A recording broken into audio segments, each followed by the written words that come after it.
एका तळ्यात होती बदके सुरेख, लहान लहान खेळत होती पाण्यात. पण त्यांच्यात एक राजहंस होता, शांत, वेगळा आणि सुंदर.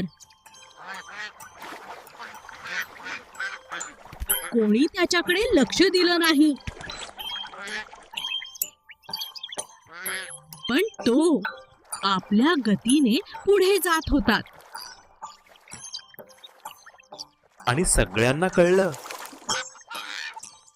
तो वेगळा आहे. तेवढ्यात दोन राजहंस त्याच्याकडे येताना दिसले. तेव्हा त्याला कळलं, तो बदक नाही, तो राजहंस आहे.